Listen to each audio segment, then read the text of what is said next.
Greetings from captivity. This is cooking for blokes who can't. You've probably forgotten this head. It hasn't changed a great deal. Older, uglier, taken a few more hits, and greyer, much greyer. But hey, look, I'm back. I want to cook something for you guys. Have for a while actually, but just couldn't decide on what to cook. So I went to my favourite meals, my go-tos. I grew up in Penrith, in Australia, and if anyone grew up in Penrith, they would have gone to the Fortune Palace probably. It's the first place I got drunk. That's why it has such fond memories for me. If you grew up in Penrith, if you grew up in Australia, you would no doubt have had something from the non-Australian menu. So not the T-bone steak and the chicken schnitzel and so on and so forth, unless you were unless you're a real Aussie. You would have had something from the more exotic menu. So maybe a sweet and sour pork, pushing the boat out. Maybe something really exotic like a beef and black bean. Or in my, as far as I was concerned, the best meal of the menu was a good Mongolian. So in this case, I'm going to be making for you today a Mongolian beef. Not a fan of lamb, told you that before. So I do prefer beef. Just prefer the taste of it, not as greasy. So I'm gonna, but before we get started and get into the nuts of it all, I wanted to address the shirt. Again, for those of you who grew up in Penrith in the 80s, there was a guy around Penrith called Michael Hanley, and he joined the army. So this is a big shout out to Barney, Michael Barney, we knew him as Barney. He's created an app, a business surrounding or around vets, so return servicemen who come back and suffer from PTSD, with a vision in mind to reduce the instance of suicide amongst sufferers of PTSD who have been either first responders or returned military, any branch of the military. So so look, if you know someone, love someone, or are someone who is involved in the military or any branch, or is a first responder, have a look, red6.com.au. It's an awesome initiative, and my hat goes off to Barney, Michael. So awesome work, mate. So in that, I'd like to give a big shout out to my friends over at Leo's Pub. You'll know who you are. I'd also like to say a big hello to my, so there's something that I didn't have before when I was doing my videos. I didn't have any grandchildren. Now I do, I've got 3. So I'd like to say a big shout out to Helena, I hope you're watching, and Papa loves you, and Ninwe, Papa loves you too. You won't be able to understand this for a couple of years, but I love you very much. And to my grandson, my first grandson, Arno, my only grandson, Arno. Yeah, you've got a little bit of time before you can watch this and understand what's going on. But hi, I love you guys. Anyway, let's get stuck in. So with the beef, I'd urge you to buy a lean cut of beef. In this instance, I've bought some rump steak. So all I'm going to do, I'm going to trim the fat, and I'm going to cut it as thinly as possible. Try and get uniform slices so that it cooks the same all the way through. Again, get yourself a good knife, make sure it's sharp. Not sharp enough to cut your fingers off if you go through them, but sharp enough to cut through pieces of meat. Alright, so I'll cut this up and I'll be back with you once it's all done.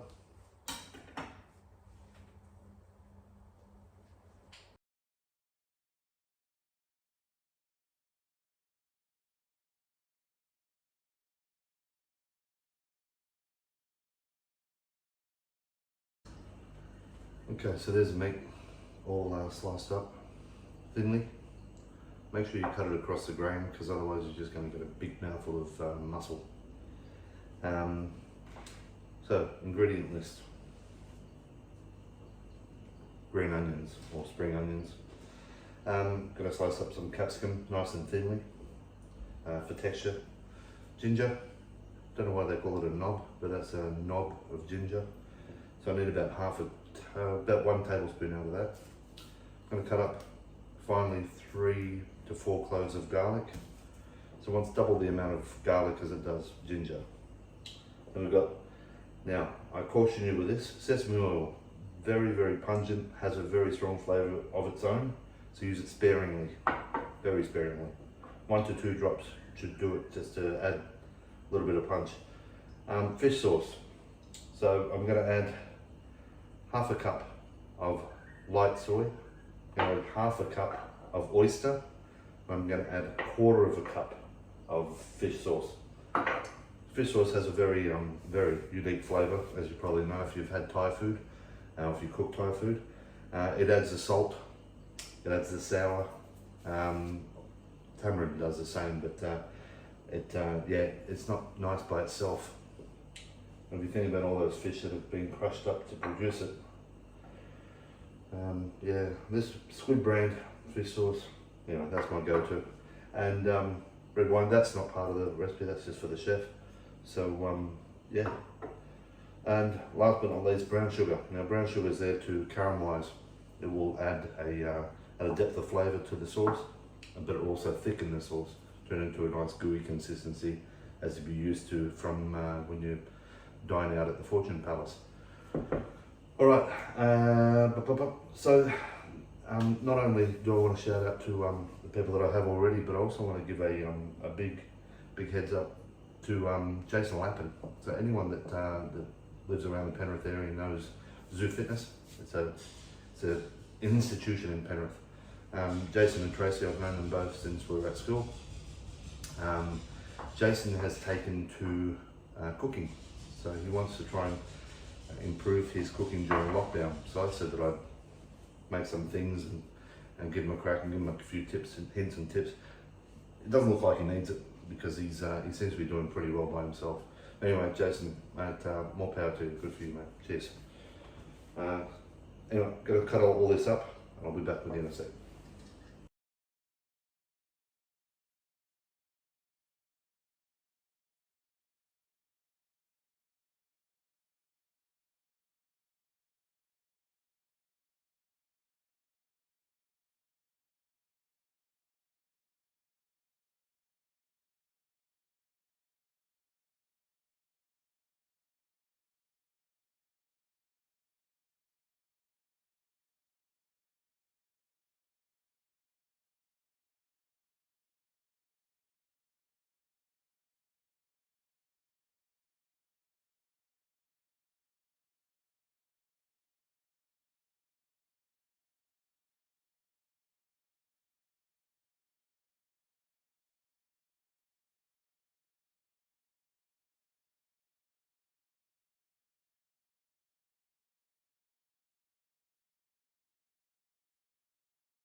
That's a lot. So everything's cut up.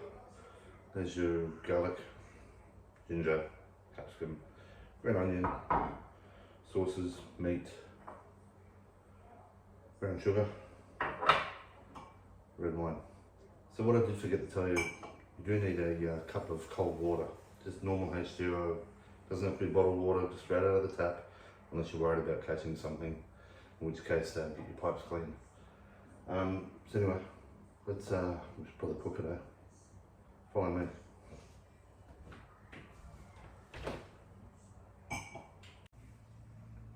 Okay, so we're going to put a large skillet or frying pan over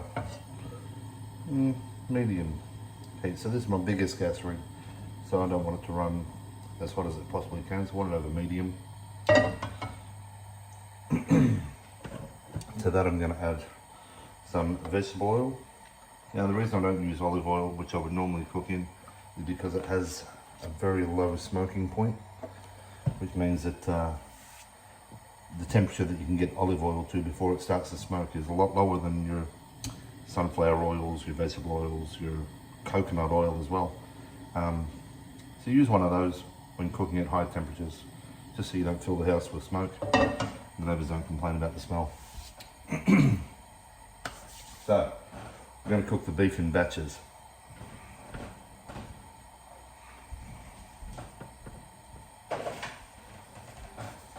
What you don't want to happen is you don't want your beef to stew.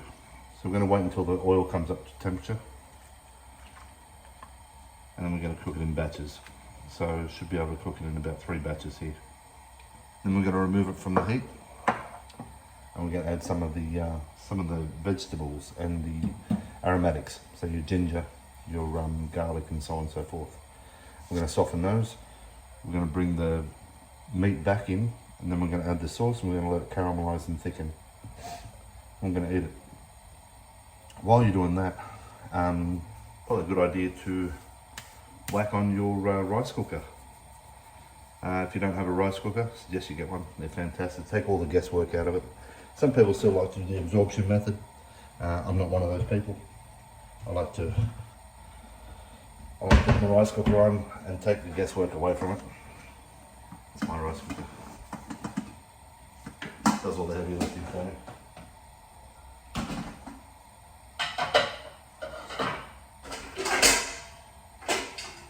It also steams. And it does a few things. It does sautés and steams and makes risotto and pretty cool. They're becoming more and more advanced. And look, if you want to really go out on a limb, push the boat out a little bit more, I'd urge you to get a pressure cooker. I started cooking with one of those about 2.5 years ago, maybe a little less. And they are freaking amazing. I remember Mum and my parents having one when I was growing up. And I didn't really get anything good out of it. Only because my parents weren't that interested in cooking. So I didn't worry about buying one for a long time. It's become a lot more sophisticated than the thing you used to see on the stove, the clunky piece of machinery you saw on the stove with the whistle on top. Well, that's what I thought it was. I wasn't a very smart child.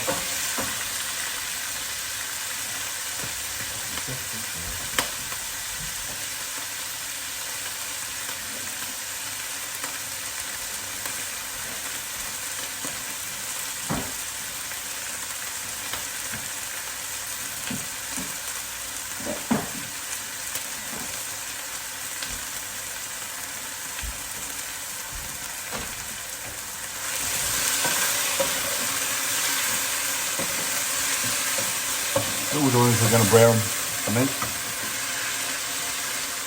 and because it is so thinly sliced, we don't need to cook it for very long.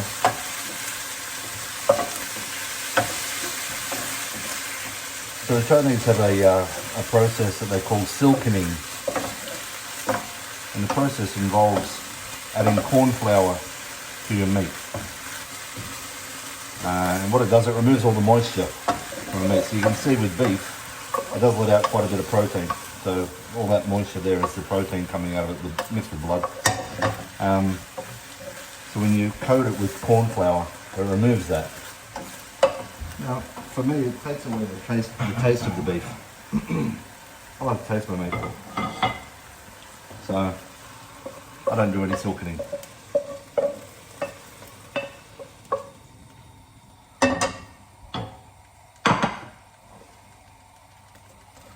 Second batch, actually we'll do 2 batches. A little bit.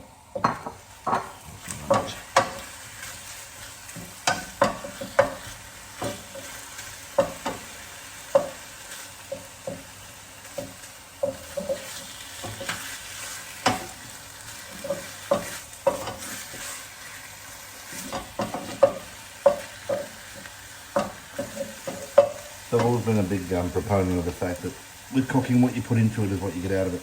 So if you rush it and you don't enjoy the process, and you don't take your time and finesse the dish that you're cooking, then you're going to get a fairly ordinary dish. But if you take the time, put the energy in, put the effort in, then you're going to end up with something that you'd be proud to put in front of your family every time.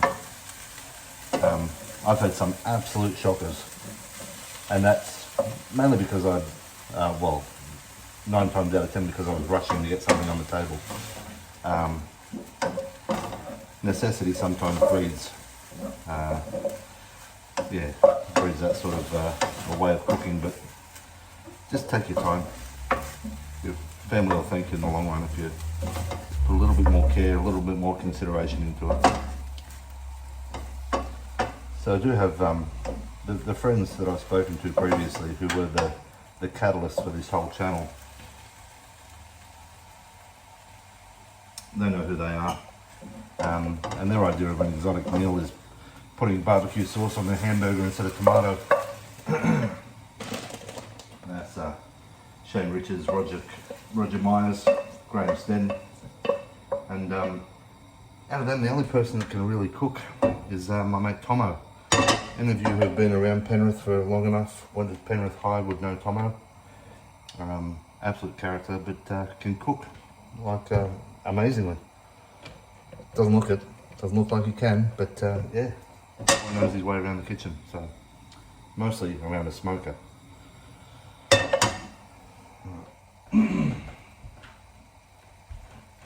Okay, so here's all your vegetables and your aromatics. So I'm going to add those all together. Get them nice and soft.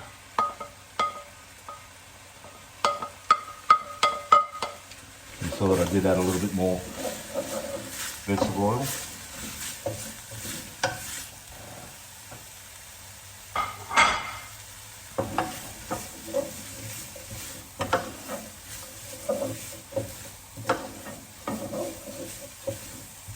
So what I didn't add to the dish this time, which I would normally do, is I didn't add any chili. Mainly because my wife doesn't like chili. She says it detracts from the flavour of the food. So what I will do, I will cut up some chili and add it fresh to my meal afterwards, just so that I can enjoy that kick that I used to get from the Fortune Palace. And it wasn't when I was getting kicked out, it was the kick that I got from the food. And incidentally, I was 15 when I got drunk there. I did look big for my age. So, big shout out to the Fortune Palace.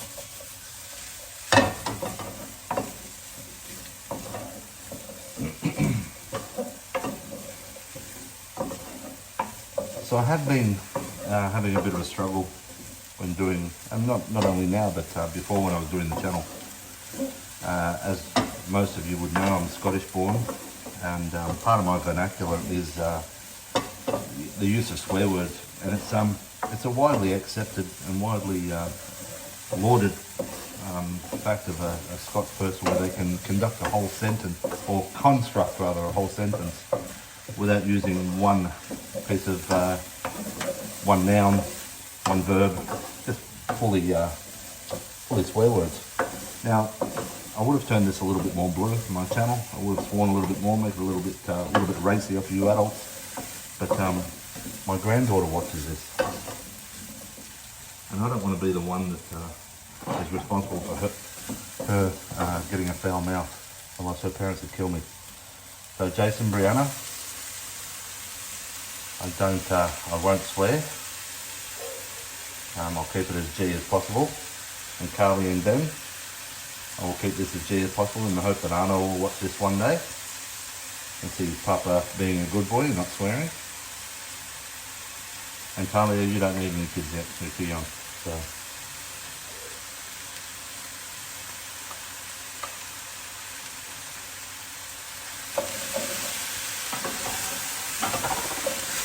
I hope everyone's been safe in lockdown and washing their hands thoroughly, and other parts of their bodies as well.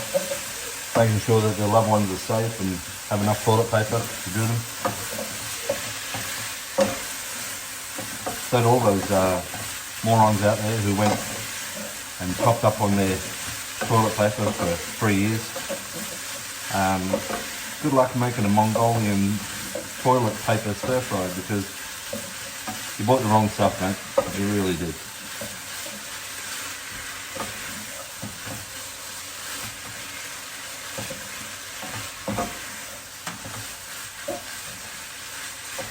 Okay, that's smelling pretty bloody good. I wish it would smell, but you can't. So now I'm going to add the sauce,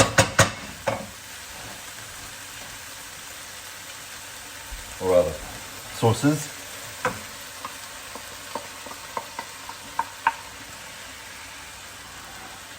So again, that's your soy, your oyster, and your fish sauce. That'll start to come together now. And then, once you add the brown sugar, it really starts to resemble what you would buy from a Chinese food shop, which incidentally in China they call Chinese food food. That's it.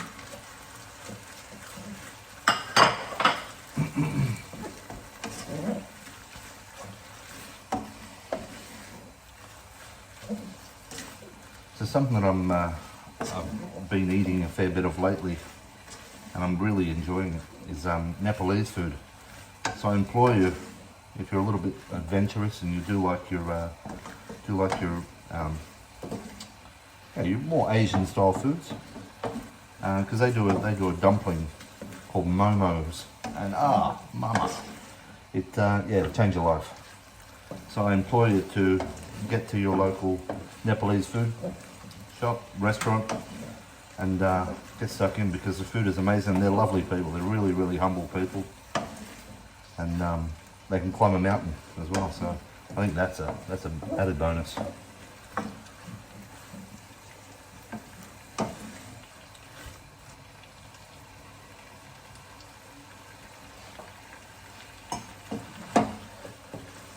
So during lockdown, when everything first kicked off, my wife and I and my youngest daughter, we had plans to go to Scotland for a holiday over New Year, and then lockdown happened. That was New Year just passed, and then lockdown obviously happened, and things were put into disarray, and all our plans were put on hold. So the money that we saved, we put in a new laundry and a new kitchen. So some of you who have watched my older videos would notice that the kitchen has been upgraded, and it's lovely to cook in.